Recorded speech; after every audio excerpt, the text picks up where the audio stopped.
কিসে না এসা অগল তো কুতা নিছে শোনে আপনি একটা ভাই বলে দুঃখী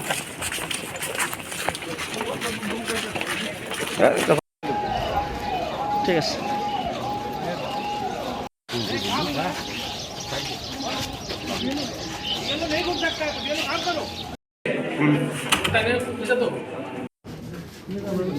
এই বিক্রম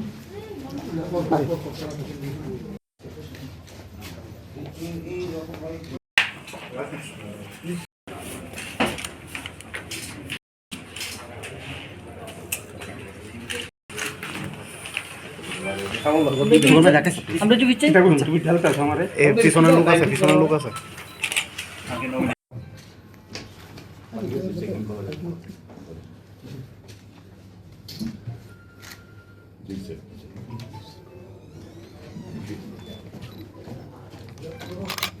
দাদা একটু এদিকে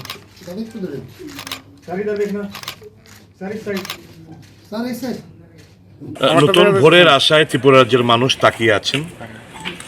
তাদের এই আশাকে পূর্ণ করার লক্ষ্যে আমরা আজকে জাতীয় কংগ্রেসের তরফ থেকে মনোনয়নপত্র দাখিল করছি।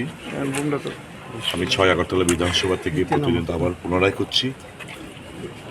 আমার বিশ্বাস রাজ্যের মানুষ সামগ্রিক পরিস্থিতি ওনারা বুঝতে পেরেছেন এবং সঠিক সিদ্ধান্ত আগামী 16 ফেব্রুয়ারি ওনারা ভোট বাক্সের ইভিএমের মাধ্যমে তাদের সঠিক রায় প্রদান করবেন।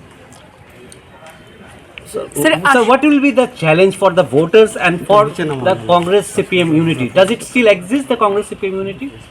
No, it's Seat sharing. It's the term and abbreviation that you is a seat sharing, not an alliance. The left parties had left 13 seats for us, and we thought we were. So, far the strength is concerned, we are equally as strong as the left parties in almost all the constituencies.